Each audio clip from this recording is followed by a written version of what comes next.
We're going to hear from 4 talks today.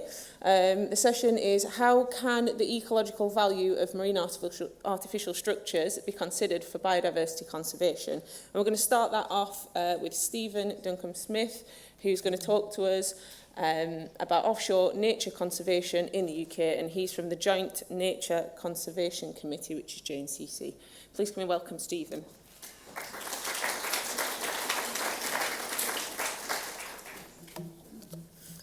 Hi, thank you for having me here.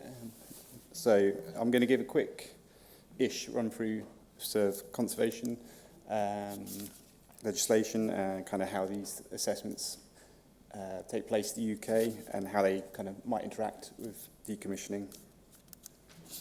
So yeah, JNCC, it's the new UK nature conservation statutory advisor to the UK government. So UK nature conservation is a mainly devolved responsibility. It's driven by a wide range of policies, legislation, agreements, and delivered by a range of bodies from statutory, voluntary, academic and business sectors. England, Scotland, Wales, Northern Ireland each have their own country-level strategies for biodiversity and the environment.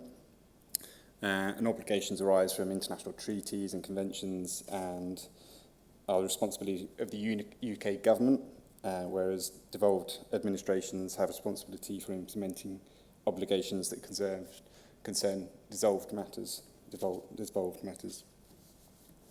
So JNCC has strong links with the devolved governments and the country nature conservation bodies.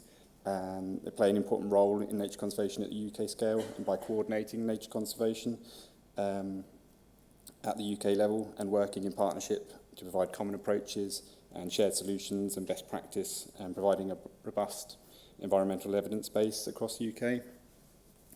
JNCC is responsible for nature conservation in the offshore marine environment, with the country-level bodies responsible in the territorial waters.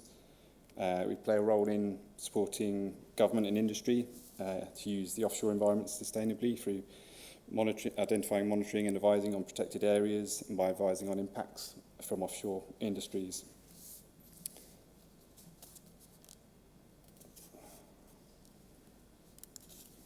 So moving on, so one of the kind of main conventions is the OSPAR Convention, which a lot of you know and have been talking about in terms of decommissioning, but is also important for its mechanism for the 15 countries, 15 governments and the EU to cooperate to protect the marine environment in the North East Atlantic.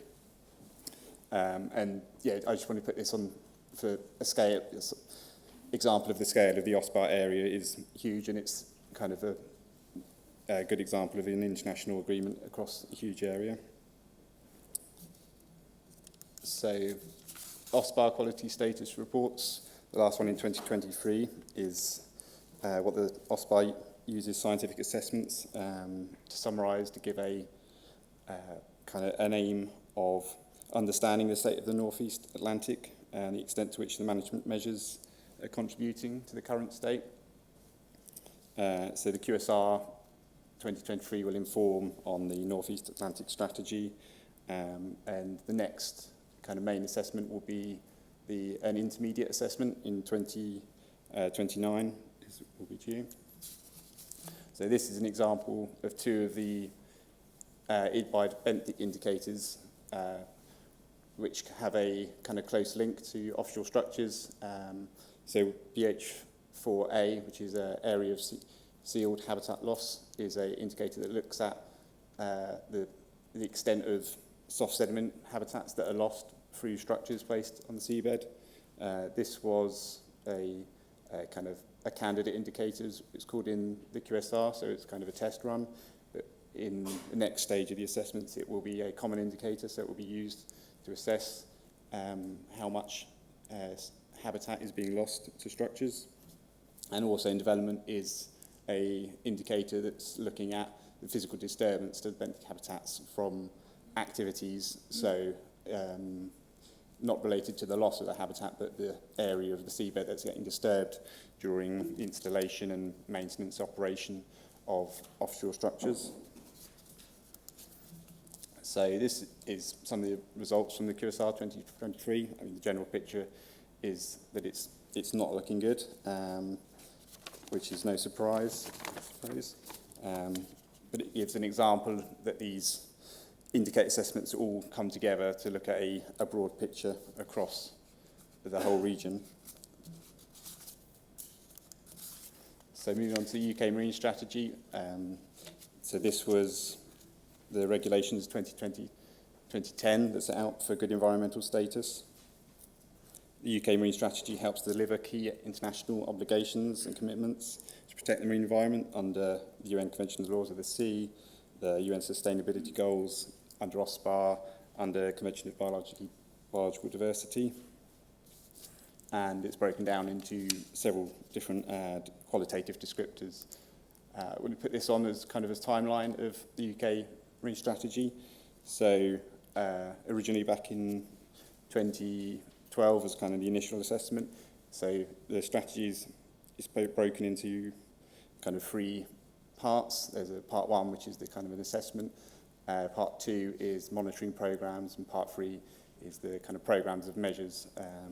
So Dickin beat me to it the other day. 2025, or Friday, is the updated UK Marine Strategy Part 1, so assessments of state of the environment. So that's live, and that's open to public consultation for 8 weeks, I think it is. So that's looking for views on how it's measuring, how we're measuring good environmental status, but also I think they're open to views on the targets and aims. So this is a good example of how, if you want to influence policy, this is a good way to go for it. So HABS regs, I'll cover these as well because these are quite relevant. Three kind of different regulations, but they're all broadly the same, all come out of similar kind of history of legislation. I think that the main thing I want to cover from the HABS regs is that there's the legal protection to the designated features and species, and that the appropriate nature conservation bodies must be consulted. So there's going to be an effect on these on the site level. And I think it's important to remember that these regulations set out that they are looking at effects on the site's conservation objectives and the integrity of the site, the coherence of the site, and essentially they are looking at what the site was designated for. So in offshore wind farms, we talk about reefs and creating habitat, but potentially the site was designated for sandbanks, and you might not want reefs in a sandbank environment. So JNCC and others' roles is acting as a specialist advisor in these kind of things and applying science and facts to deliver advice and evidence, but they're not the decision makers, and we're required to be reliable, independent and robust advisors. So how these kind of frameworks link together, these three and others kind of give a layered system from international environmental agreements and treaties at kind of sea-wide regional levels through to site-specific obligations, and and also these get fed in from different water environment regulations, lots of different things. OSPAR feeds into UK Marine Strategy. So how these intersect, how these frameworks intersect with decommissioning. I think it's key to think about the main principles behind a lot of these. So the precautionary principle, and avoiding effects on protected features and delivering towards that good environmental status.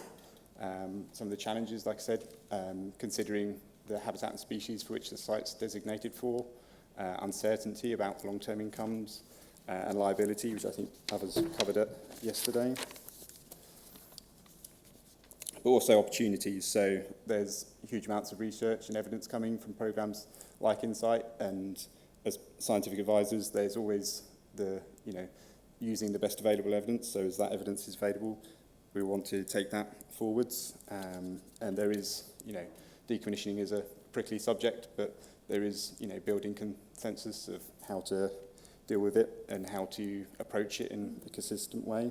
And JNCC is always, interested in being involved in these scientific work and looking at the research, but also being part of research partnerships. So yeah, and yeah, others have said it before, the lessons learned from the oil and gas sector and how they can benefit the offshore wind, but I think there's a big difference sometimes in the areas and the habitats and the size of these effects, certainly when you're looking at wind farms and the scale of wind farm structures compared to the oil and gas structures.